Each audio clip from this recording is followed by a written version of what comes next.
بسم اللہ الرحمن الرحیم۔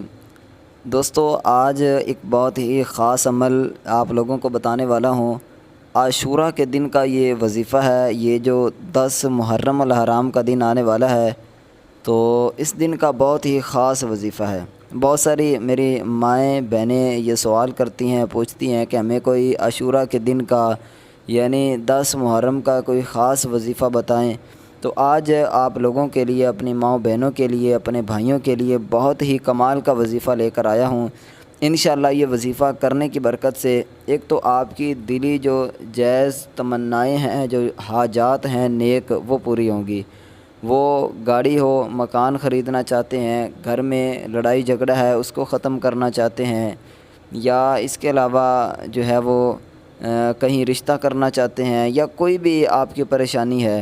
ٹھیک ہے، کاروبار میں جو ہے وہ بے برکتی ہے، برکت گھر میں لانا چاہتے ہیں، تو انشاءاللہ جتنی بھی جائز آپ کی 100 سے بھی اوپر حاجتیں ہیں نا، جتنی بھی حاجتیں ہیں،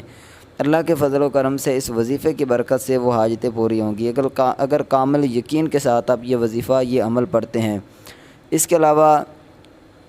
آپ کو بتاتا چلوں کہ جب یہ بندہ وظیفہ پڑھتا ہے تو اللہ تعالیٰ کی خاص نظر کرم اس بندے پر ہوتی ہے۔ عاشوراء کے دن جو بندہ یہ وظیفہ پڑھتا ہے، اور یہ یاد رکھ لیں، جس پر اللہ کی خاص نظر کرم ہو، اللہ تعالیٰ اس کو اپنے عذاب سے بچا لیتا ہے، اور جنت میں اللہ تعالیٰ بے حساب نعمتیں اس بندے کو عطا فرماتا ہے۔ تو آئیے، اس وظیفے کی فضیلتیں تو بہت زیادہ ہیں، لیکن آپ کو وظیفے بتاتا ہوں کہ وہ وظیفہ کس طرح ہے، کس طرح آپ نے پڑھنا ہے۔ آپ نے میرے بھائیو عاشوراء کا دن یعنی کہ 10 محرم کا، جب شام 10 محرم کی ہو اور پھر آگے دن 10 محرم کا ہوتا ہے، ٹھیک ہے، تو شام سے لے کر صبح کے دن یعنی صبح اگلی شام تک، 11 محرم سے پہلے یعنی کہ 10 محرم کے دن یا 10 محرم کی جو شام ہے، آپ نے اس رات کو یا اگلے دن اس 24 گھنٹوں کے اندر آپ نے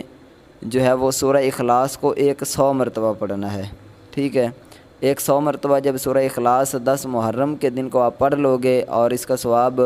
امام علی مقام امام حسین رضی اللہ تعالیٰ عنہ کو ایصال کر دو گے، تو انشاءاللہ اللہ کے فضل و کرم سے، اور اس کے بعد آپ دعا مانگیے گا، انشاءاللہ آپ دیکھو گے کہ اللہ تعالیٰ کی رحمتیں آپ پر ایسے برسیں گی، آپ کی دعائیں قبول ہوں گی۔ اور کوشش کریں کہ کوئی نیاز، کوئی میٹھی چیز جو ہے وہ تقسیم کر دیں۔ جب آپ یہ تقسیم بچوں کے اندر تقسیم کرو گے تو انشاءاللہ اللہ کے فضل و کرم سے آپ اس کا رزلٹ دیکھو گے، آپ کی جتنی بھی حاجتیں ہیں، جو بھی پریشانیاں ہیں، وہ انشاءاللہ دور ہو جائیں گی، اور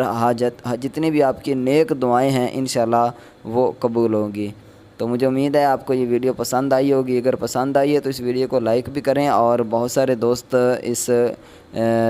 وظیفے کی تلاش میں ہوتے ہیں، تو آپ صدقہ جاریہ سمجھ کر اس وظیفے کو، اس ویڈیو کو آگے دوسرے دوستوں تک ضرور شیئر کریں۔